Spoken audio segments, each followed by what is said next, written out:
Okay, so I'm going to awkwardly say hello again, even though we've already been chatting because I've now pushed record. Um, and excited to have you all here for our second conversation of Theology Reprise, following along in my book, Leaving Emmaus. And as I said last time, and I really want this to be the the experience of theological conversation that you all are wanting and looking for. So any feedback, even sort of in mid class time, could we try this? I'm totally open to that.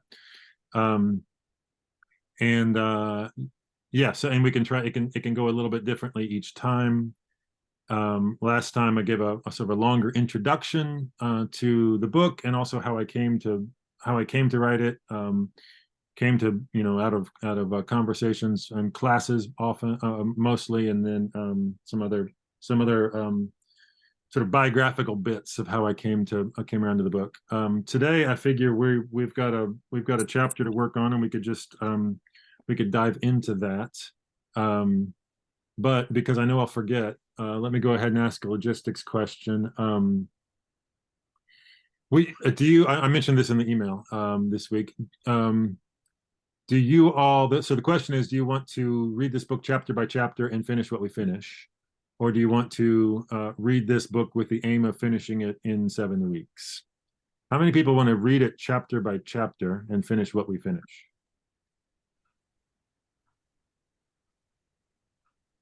This is going to be like, put them up again, please.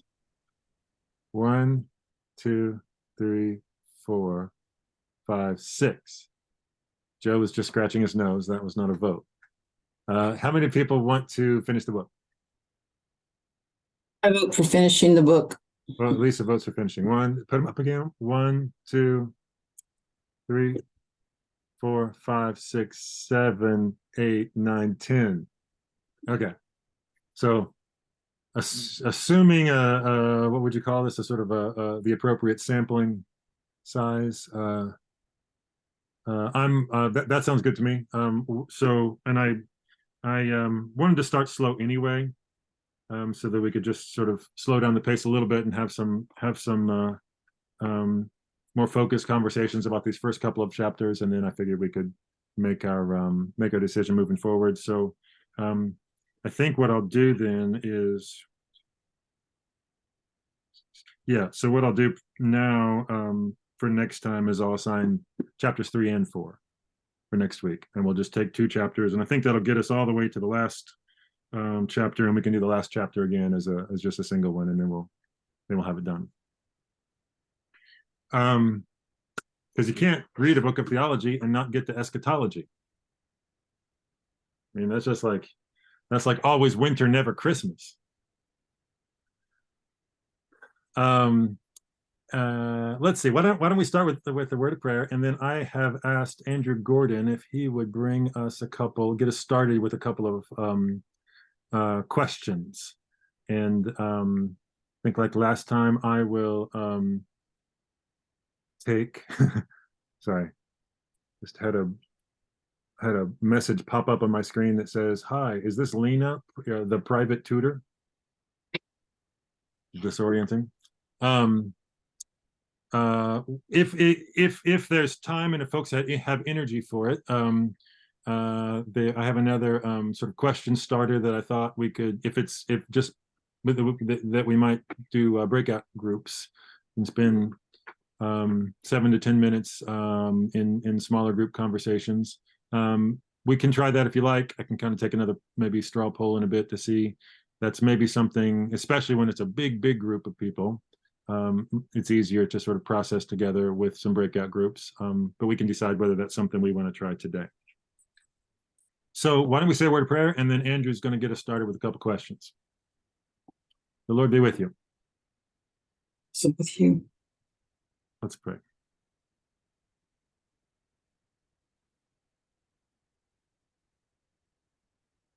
Almighty God, we pray that you will grant us in this world knowledge of your truth, and in the age to come, life everlasting. Amen. Amen. Andrew, where do you want to start? Hey y'all, Andrew Gordon, St. Mark's Episcopal Church in LaGrange, Georgia. Recently stepped into the role as rector. So I'm happy to say that this is the inaugural Zoom with books on the bookshelf. And I told Sadie and Tony yesterday that because I've got a rather unhealthy ego, the Zoom background really matters. So I hope that this is coming across as intelligent and pastoral and all those things. I'm feeling it. I'm feeling it. There are no Tony Baker bookshelves, but I'm feeling good about it right now. So it's good to be with y'all. Class of 22, go Thoroughl's, and all that good stuff. And when Andrew says newly installed rector, he means as of last Sunday. Yeah. Yeah. Yeah. 1 week. Yeah. So the bookshelves are a big deal, y'all. It's a big deal. Yeah. He got his bookshelf set up. Tony, you want both questions or the first one and then We'll start with the first one. Yeah. Okay. So the first one is sort of a clarifying question, I think. The chapter, Tony sort of sets the stage in the chapter, starting on the first page of it, 25, talking about encounter with God received as a gift, which to me makes a lot of sense. God's grace freely given, but I'm curious about that reception piece of it. If God's grace is in fact freely given, and God's gift of presence and encounter is ever available, then I think it wouldn't be contingent upon our reception of those gifts.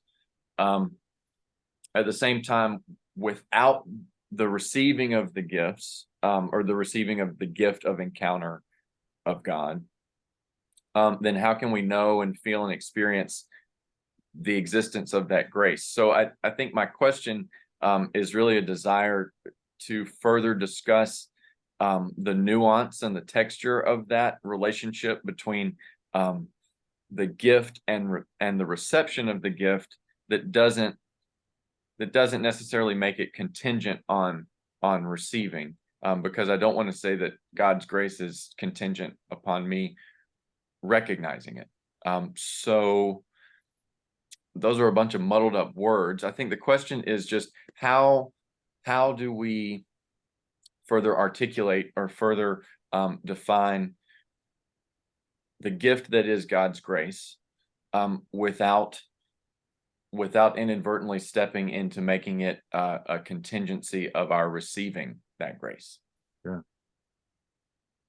Is Andrew's question resonating with anyone else?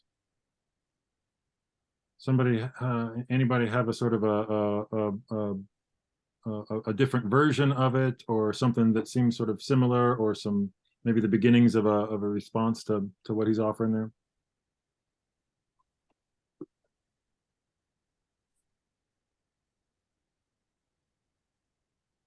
Right, man. I can just think of a practical illustration that comes to mind. My sister's father-in-law, every holiday, Father's Day, the family would give him a gift. He would open the gift, thank them, and he had this gift shelf that, not unlike your bookshelf, but a gift shelf that he would put these gifts, and then he would never touch them again. So it wasn't a real reception of the gift. He never used the items, that were thoughtfully picked, freely offered. So I think the reception is an integral part of this encounter of the grace of God, but that has nothing to do with the grace being offered. The grace is offered, the forgiveness is offered, period. But we don't profit from it, or we're not engaged if we don't engage with the reception. Well, that's good. My opinion. Nan, would you how would you say that mode of reception affects the gift? Were those things still gifts that were on the shelf? Yeah. Okay. Yeah, I think they were gifts, but they were unappreciated gifts, underutilized gifts, kind of sad, sad gifts. Yeah, just on that question before I go to the very well raised digital hands up here. Is there does anybody feel differently about that? Does a can the can a poor reception of an intended gift affect actually the gift giving, or does it just affect me as the poor receiver? I mean, we're caught up in language, right? Of course, and what do we have to think about? Well, how do we call it a gift in that scenario? Can we really call it a gift without some response, some a different response, a more of a response? So I was going to ask you, Tony, about the quote. You quote another writer: "What has not been received has not been given, merely abandoned." Seems like that's what that gentleman was doing. He was abandoning what is sent his way. Mm-hmm. Yeah, and so in that sense, this is Jean-Louis Chrétien, and he seems to be saying that poor reception what has not been received has not been given, as if it sort of retroactively affects the gift giving, the gift exchange itself. And I like Edwin's point. Like in Nan, in that account, you could only the people who know what a gift is, only the people who recognize those things as gifts would be able to call them gifts. And so in a sense, like I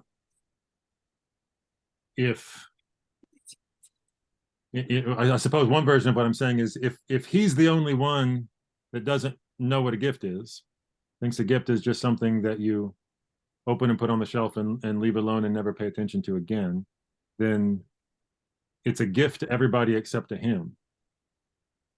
If none of us are aware of what a gift is,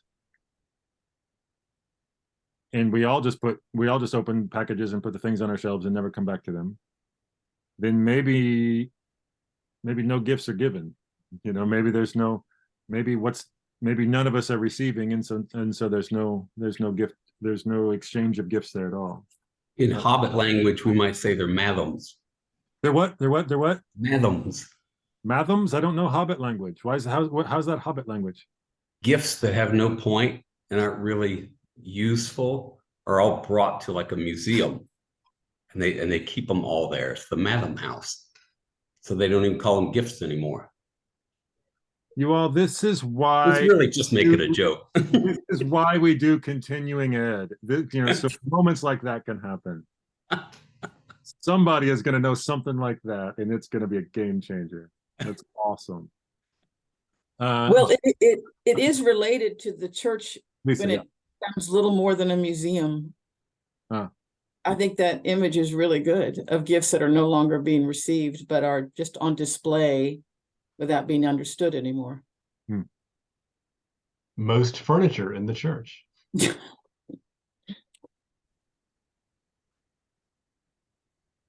Yeah, what a gift. I mean, in gift language, grace language, I think they overlap. But what God is doing when God bestows grace on us, or when God gives us gifts, is put gifts into circulation.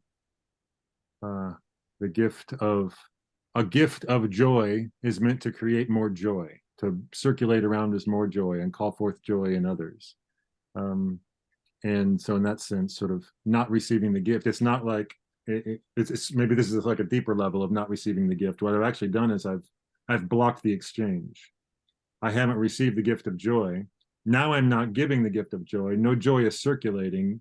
And so in that sense, there's no gift anymore. It's just reception has sort of undone the thing. Now we still got to get back to Andrew's point about yeah, but how does that not put it on us to say we're responsible for making grace into grace? That's still a good question that we'll circle back around to. Joe Bean's got a thought. Yeah, and it's not about madams. It can be. It can be. I wonder if the gift is still a gift and fully given, regardless of the reception. But the reception, which leads into the witness, involves like a cooperation, or at least a cooperative position. Like I'm in your illustrations, like the woman at the well and Zacchaeus, both seem to be in this receptive mindset already, whereas the scribes have their positions of power to protect, so they walk into that space with a prior agenda. And so it's not one of openness or receptivity. Yeah, that's good. That's good. Kevin. So two thoughts. One, riffing off of Edwin's commentary and a couple of other comments. Are we perhaps not looking at a gift too much in terms of a physical object as metaphor? What of the gift of empathy, which is shown to someone? Which kind of leads to my second point. The gift, the giving, and the reception occur within time, but not necessarily linearly.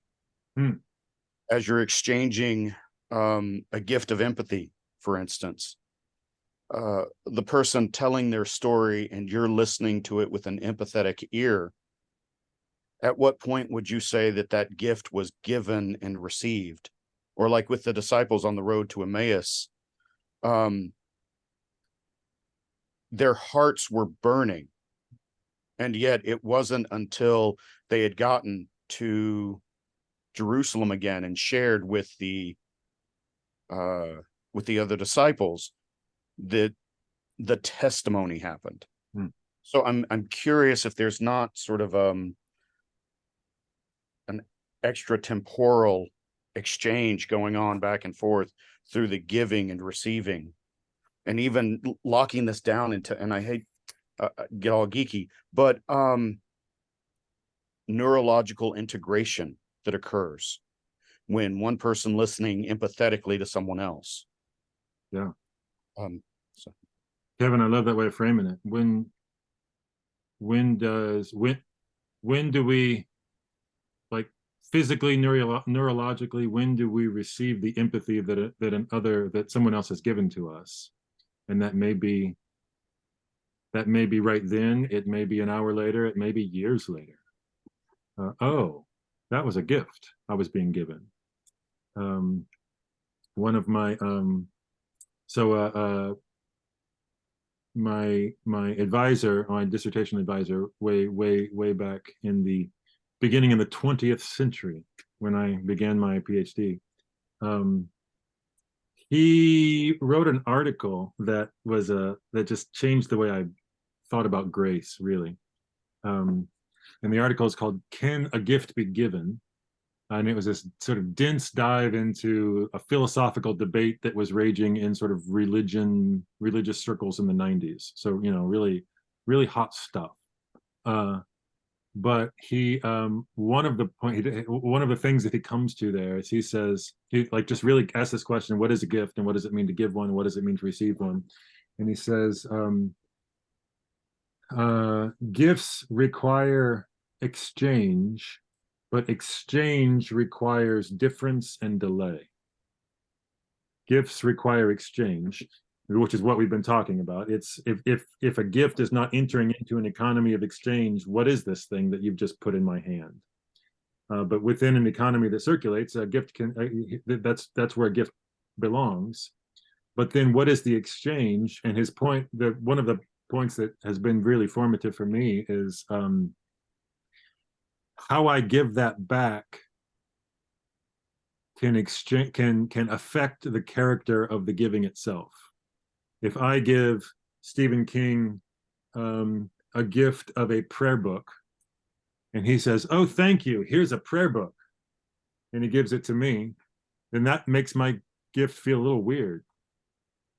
There's a great, so I'm a big fan of the Marx Brothers. This is something you probably don't know about me. And there's a great scene in one of the Marx Brothers movie where when two of the Marx Brothers haven't seen each other for a long time, and one of them says, oh, I got you something. I'm so glad to see you. And he pulls out this giant sausage. Then he hands it to the other one, and the other says, the other's Harpo, who can't speak. He's a mime, but he's like whistling, like motioning, I got you something too. And he pulls out a giant sausage and hands it to Chico. And it's this really weird scene of like, now they are both going home with an identical thing in their pocket, which is the same thing that they brought to give to the other one. Point of that is A, Marx Brothers are awesome. B, without that kind of delay, some kind of nonlinear intervention like Kevin's talking about, that without that, or without some sort of I would say like discerned difference, like I'm not like, so maybe this is it, like in the sausage exchange or the prayer book exchange, what I'm really doing is trying to kind of reset the balance. I'm trying to say, I don't want to be in your debt for a prayer book. Here's a prayer book. I don't want to owe you a sausage anymore because you're giving me a sausage. So it's like it's a contractual moment. Whereas a gift needs to be like, oh, you've given it, I receive it with gratitude. I'm gonna do something with it. I'm gonna hold it. I'm gonna live with it. And then I also want to be someone who gives a gift to you. And that's not going to happen right in this moment, and that's not going to happen identically. But I'm sort of pledging myself to being part of a gift exchange with you. So anyway, that's a long roundabout way of saying yes to what Kevin shared with us. I think there's really something really important about that, the sort of nonlinear reception of grace. Hunter Ruffin, good to see you, my friend. So I kind of got hung up on the nature of gift, like, and whether one has to accept the gift, and if one has to accept the gift, is it a gift anymore? And so, and it kind of similar to invitation, right? When I make an invitation, if I'm holding it open as an honest invitation, then I also have to accept that no is a valid response to the invitation.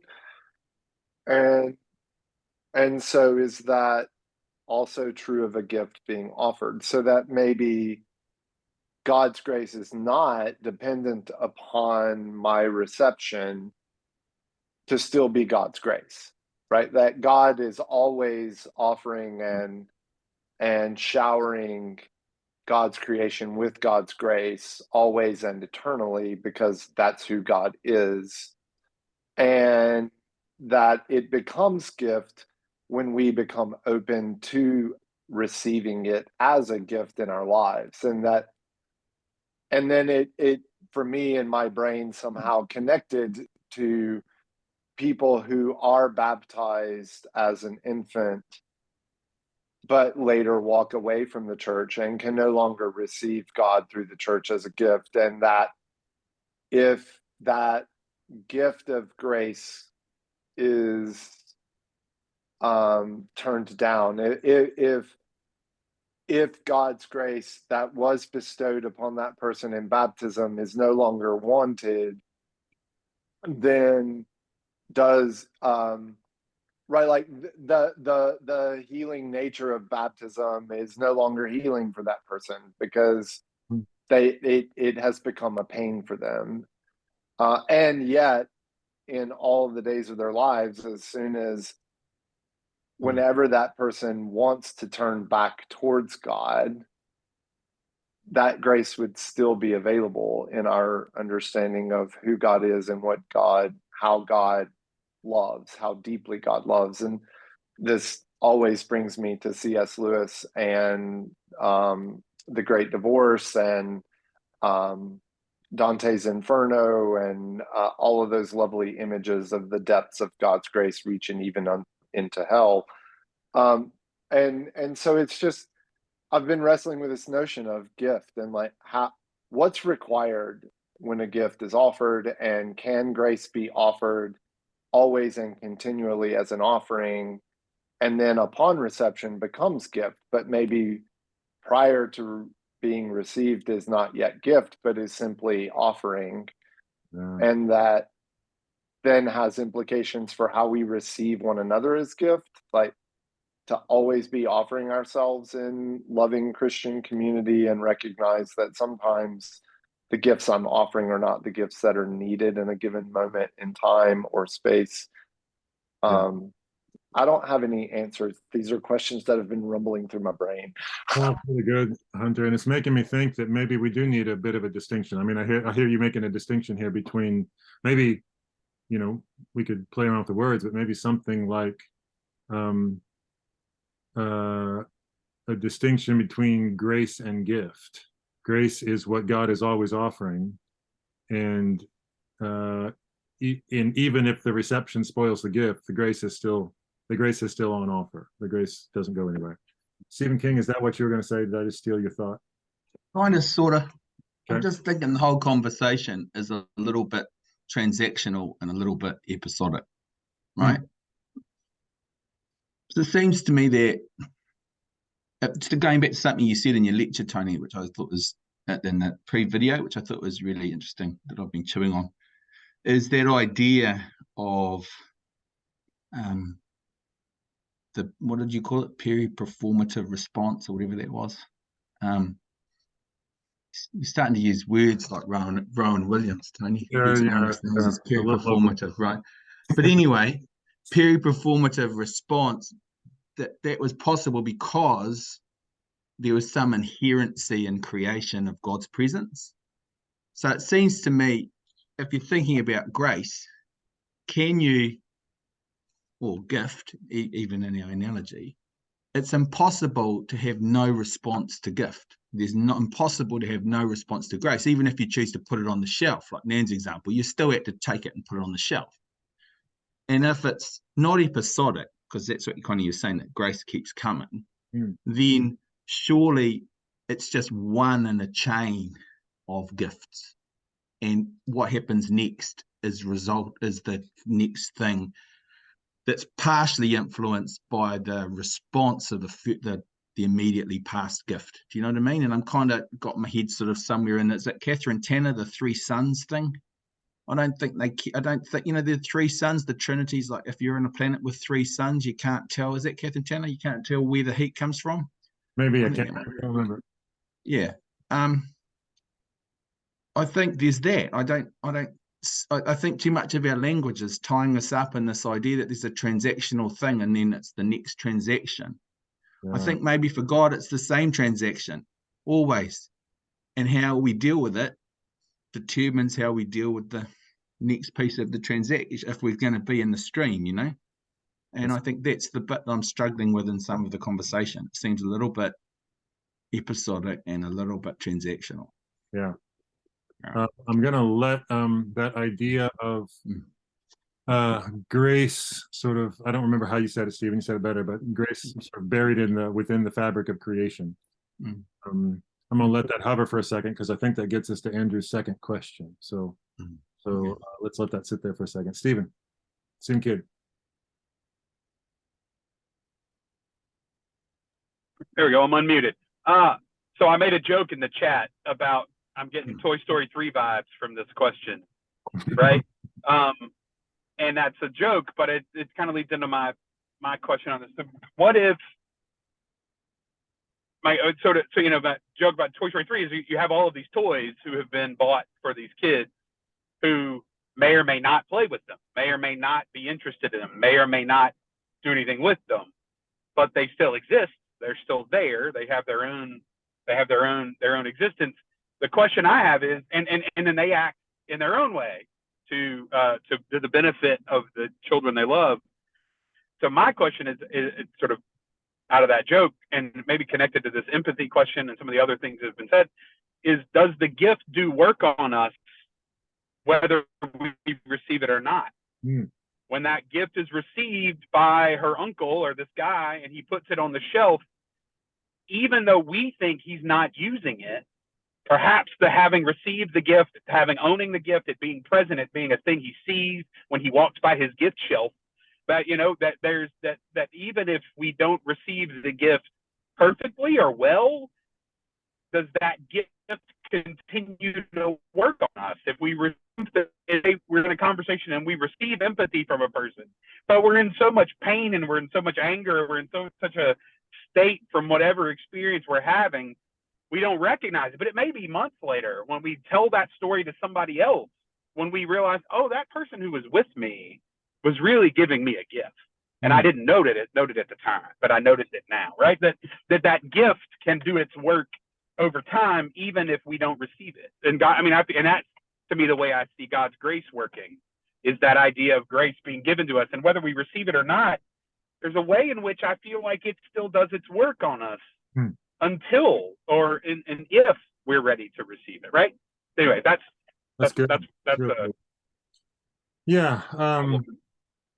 I want to make I'm going to throw a line into our Christology conversation that we'll be having in a few weeks. From what Stephen just said, something that has become very important to me theologically is maintaining that when God acts, when God works, when God acts in the world, God acts. God only always acts through God's creatures. So God doesn't ask creatures to stop acting so that God can act. And that's an important Christological claim for me, because we don't want to say that the divinity of Christ needed the humanity of Christ to quiet down for a minute so it could do its work. They are acting, the divine nature of Jesus is always acting through the human nature. So there's no point at which you could say, oh, that thing over there he's doing with the mud and the spit, that's divine, not human. And you can never say that. If you can never say it, it's because it's always the one acting through the other. And I want to just extend that to all of creation. That's the way God acts within creation, is mediated through our bodies, through our interactions, through our reception, through the work that God's action does within us. You all, like, so I'm seeing, like, from Kevin to Hunter to Stephen King, this notion of, and it was in Andrew's original question, isn't there some sense in which grace has to be larger, or sort of the container that our reception goes in? Doesn't it have to be always on offer, even if we're not, well, let's see, CJ Metters in the chat here. Always on offer, even if we're not receiving it. And then what I hear Stephen Kidd saying is, could we take that a step further and say, it's not, the question for him is not so much is grace always on offer, even, I'm going to reframe it in his way, is grace always on offer even if it's not doing any work in us? What I heard Stephen saying is, isn't it possible that grace is doing work on us even when we don't know we're receiving it? And I think that's a really profound way of saying, boy, maybe God's just always working through these bodies and through these relationships and through these interactions. And sometimes it rises up to the level of my awareness where I'm like, thank you, God, for that gift, or, thank you, Kevin, for that gift of empathy. Sometimes it rises up to that level. Sometimes it doesn't, but maybe it's always just doing work in us. Is that maybe what it means to live and move and have our being in God? I mean, is that not possibly what we mean by that? That is very possibly what we mean by that. I want Andrew to go to the next question, because I think this links up with that overblown word periperformative that Stephen has invoked. Go ahead, Andrew. Yeah, Stephen, thanks for bringing up periperformative. I went there too. First, just got to let y'all know, Tony's theology class was our very first class of seminary. Like everybody's got tucked in shirts and clean shoes, and we walk in ready to go. And then in walks Tony and just starts theologizing. And at that point of seminary, my notes were very thorough and clean handwriting. And so much so that when I went back to read those notes in prep for GOEs after COVID, after having a baby in seminary, after realizing that 500 square feet was actually too small for a family, I could hear Tony's voice in those notes because it was maybe the first and last class that I took really great notes in seminary. So it's confession time, but there was that word paraperformative. So I'm so glad to re-encounter it again. And that's where my question goes. That in thinking about the paraperformative response, I was thinking about that in relationship to our being created in the image of God, and sort of those playing off of each other. And so my question is, in that light, or with the context of being made in the image of God, could any paraperformative response from us, the disciples' hearts burning, running 7 miles back to town, sharing our testimony, et cetera, could that be seen as an over-acceptance of God's original paraperformative utterance of creation? And I think I like that idea because it makes me think that the further that to use the language that we've been talking about, the further that I accept the invitation from God to sort of discover the contours of my own createdness inwardly, for lack of a better word, it seems like then that propels for a more stable posture towards an outward over acceptance and recognition, and then further reception of God. So I don't know what the question there is, paraperformative, but I'm wondering about the relationship between sort of that inward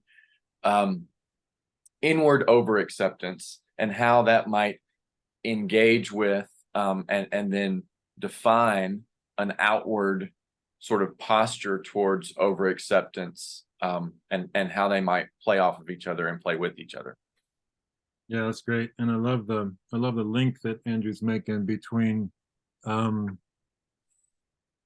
my response to whatever that sort of gospel encounter is. My response to that is unscripted. It's authentic and surprising, and it's uniquely mine. And yet it's also, maybe, hopefully, I hear Andrew asking, couldn't we think of that as not just an expression of me in that moment, but somehow an expression of creation, or linked to God's invitation for creation to say something, to become something. Maybe what I'm doing in that moment is the sort of, it's telling the same story as sort of creation being drawn forth. That's part of what I hear in Andrew's question there. What thoughts do any of the rest of you have? Stephen Kidd, is that a hand still up, or is that a new hand up? Okay. Old hand. Old hand. Tony Alvarez. Thank you, Andrew. I think you just gave me some ideas for my St. Francis Day sermon on Sunday, and it's our paternal feast, so I am happy to accept any more ideas you have coming. I think, I think St. Francis is a really good example of this. His Canticle of the Sun. It is his own consciousness of his createdness that allows for his expression not only of doxological praise to God for his own creation, but the sense of kinship to all God's creatures, which I think is appropriately results in the liturgical blessing of the animals. However, it is much wider than our own relationship with our pets, but rather with all of our environment. And I'm looking out here at all the trees that are growing in our what we call the soccer pitch right outside the rectory, and our relationship with our environment as creatures.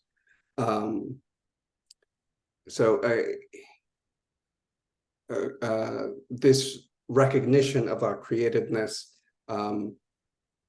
brings us into consciousness of our relationship with creation and with the Creator, which for those of us here, is, I think, naturally comes forth as praise, although it can also come forth as a toddler's joy at looking for Easter eggs in the grass, or I remember one day when Anthony Baker was pointing out the squirrels climbing in the tree next to the the window at our second story classroom. So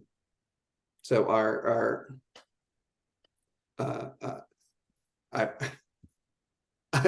think that's where I am at. So I don't know where else to go with this. Oh, that's great. That's good. Yeah, that's really good St. Francis de Fodder right there.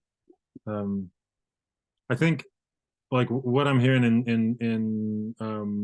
in what Tony's saying, embellishing Andrew's question or just working with Andrew's question, is it's like there's an unnecessary tension, I think, often between maybe sort of authenticity and unity. Maybe those are the words I'm looking for. Like, if I'm going to be authentic, I've got to do something that's uniquely mine. It's separate from everyone else, and you'll see it only as different from everyone else.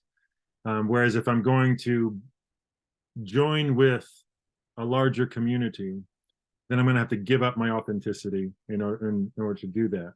And the element that I'm really drawn to in what both of you are saying is, maybe it's more like, if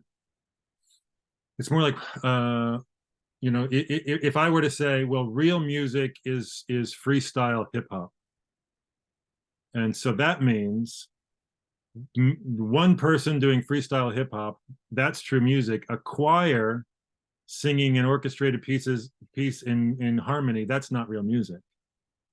But the choir member would say, there's an authentic discovery of my true voice as I blend it with these others.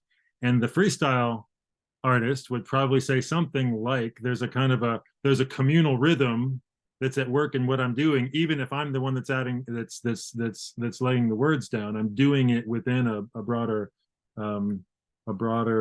chorus or something like that. So I really like this idea that again, like my response to the gospel encounter is going to be different from anyone else's, and it's going to be in a unique and surprising harmony, not only with the humans around me, but with all of creation around me. This is really just my way of doing what those squirrels were doing, or what the trees out there behind Sadie are doing. They're performatively, expressing their encounter with the gospel right now. I haven't heard from CJ yet. I want to hear from CJ. Hey, thank you, Tony. Love you, brother. Good to be with y'all. Appreciate the time. The first thing I got to say is I feel miles away from this conversation because I've not been engaging in theological conversation nearly enough, but I am refreshed by it as otherworldly as it feels right now. I'm just reminded of a couple of things that you said in seminary, that we all laughed at / enjoyed and gave us insight. And one of them was that the the tree is constantly being sung as a word, right? By God, out of God's voice, the original voice of creation. Tree, right? That's what it's doing as it's there. And so our class may or may not have had fun with that, Tony, at some point. And just that kind of that brings me back to the book we read by Sam Wells on improvisation as the way of kind of living into the unscripted part of our response to God's presence in our lives. We're improving, and when we become aware, that awareness piece being the moment of to stop and get on your knees and give thanks to God, being kind of a Eucharistic moment that happens in awareness. So thanks for bringing me back to the land of seminary, if only briefly. Yeah. Peace. I miss having conversations with you, CJ.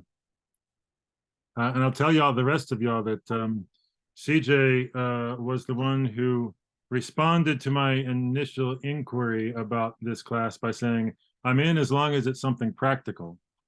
And I'll just point out that his first contribution to the conversation was after paraperformativity had been invoked. I just want to lay that out there. Do with it what you will. Nan. This idea of our response being connected to creation makes me think of fractals. That we feel like our response is so unique, but if we zoom out, it's a pattern that is repeated through creation. And maybe there's something about God's invitation that evokes some sort of pattern. Maybe it has to do with genuineness, wholeheartedness, whole-bodiedness that we, attain fully or not, but there's a similarity in our responses and the response through creation that may have a pattern. That's good. I love that. I love that. We love patterns. And I think that's what, Tony, I think that's what you're getting at, right? Like, this is what's emerging from me. I'm not my own pattern, but God's original, back to Andrew's language, God's original paraperformative offering of creation is the pattern in which all our little patterns have their home, or the big fractal in which we all fract. I don't know. Jared. This chapter made me think, and CJ talked about improvisation, and you talked about over acceptance and improvisation theory. You mentioned it, and kind of where this conversation is going makes me think of this story, made me think of the story about Herbie Hancock and Miles Davis. Herbie Hancock tells a story about when he was a young musician playing with Davis, and they were jamming, and it was this live thing, and Miles was soloing, and Herbie came down on the wrong chord, and he wigged out, and he started panicking, and then he was worried that he messed the whole thing up. Miles Davis kind of took a breath, and he looked over at him, and the next like 3 chords Miles played made Herbie's chords work, and it brought him like back into the song. And so just like makes me think that, like, what if God never gives anything that can't not be received, and like, I think you talked about God's love as a provocation of like endless responses that all cluster around God.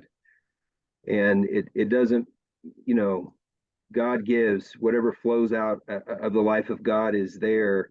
But it's never something that we necessarily have to like correct, because there's always an invitation to get back into the song. If that makes sense. Oh man, that will preach right there. That is good. That is good. Yeah, and I hear I see Andrew nodding, because I hear a lot. I hear that. I hear what you were putting in that initial question, showing up in what Jared's saying, Andrew. That there's in a sense there's sort of nothing outside. Tony's clapping. We got some clapping hands over here. In a sense, there's nothing Like God never says everything I've created is an invitation to know me except for that. And there's just no except for that. So everything can be that invitation. And even so much so that even our wrong notes don't undo.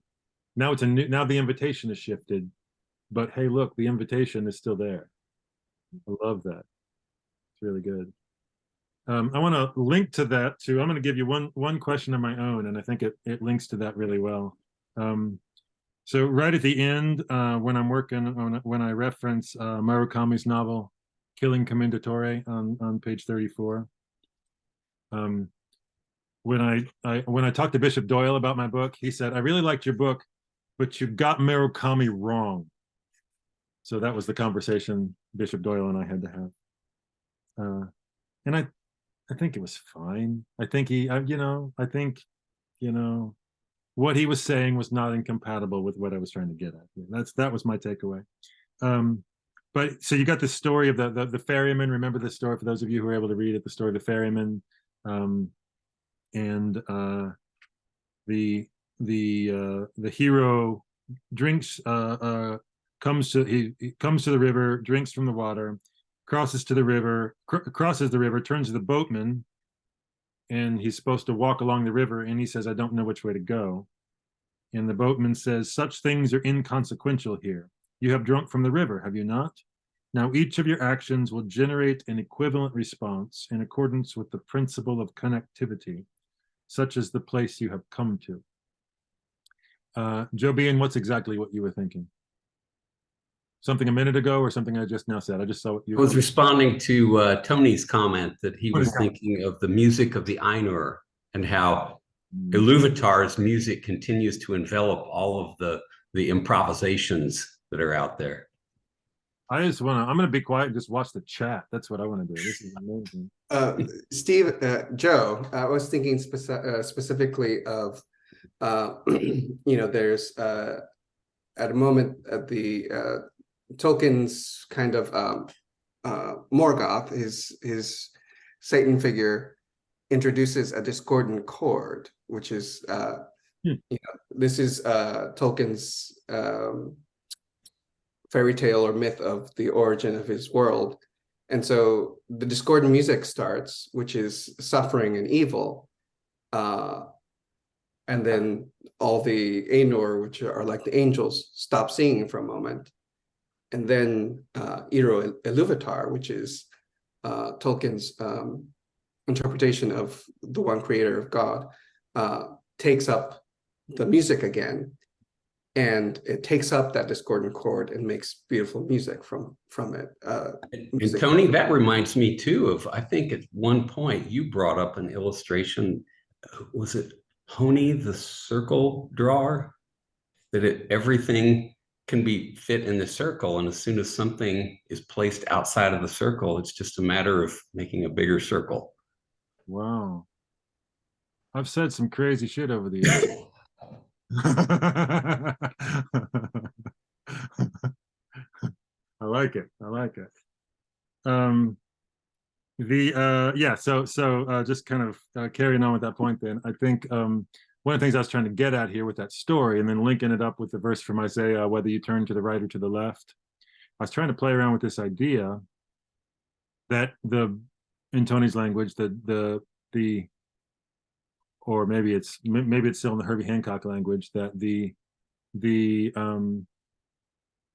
in a sense, even the discordant is not discordant. That it's not that our choices are often, the importance of the choice is often less about, do I do this thing or do I do that thing? Do I turn right or do I turn left? Because something like what the novelist calls the principle of connectivity is at work. Maybe the sort of the principle of periperformativity is at work. Like within creation, there is no possibility of ultimately turning from God, because even the turning from God can become a way of turning back to God. This is Augustine in the Confessions. Like every turn from you was a turn towards you. Damn it! You know, like because I was in your creation, and your creation is just your language, and there's nothing I could pick up that would say, well, this thing's not going to lead me back to God, because that thing just doesn't exist. So the question I was going to ask you, I'm not going to ask you now, because I want to hear from Terry and Andrew. But the question I was going to ask was going to be, would it ever be a good idea to preach something like that? This sort of idea that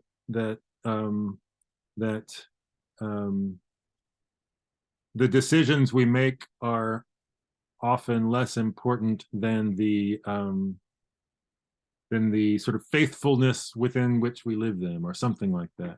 There's a murky question lurking in there somewhere, but I want to hear from Terry. Terry, what are you thinking? I was just thinking about the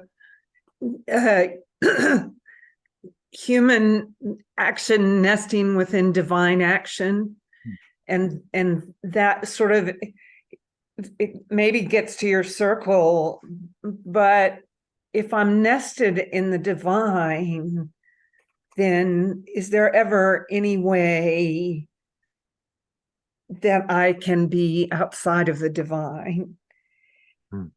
And if I can't be outside of the divine, then I'm always responding by virtue of the fact that I am, that I'm being.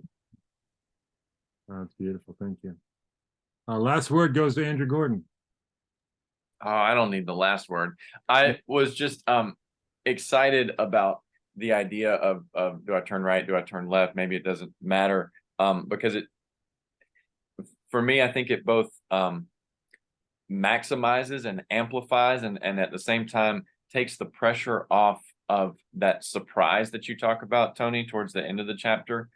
Where is God's surprise? I think maybe personally I have this tendency to build up like, well, God's surprise has to be this big, huge, grandiose thing, when in fact, whether I turn right or left, the squirrel's running in the tree, like that's a surprise. And so I wonder, I don't know how I'd map onto a sermon, but to your point of can you preach that? Well, maybe the sermon there is that the posture towards knowing that the surprise is at your fingertips.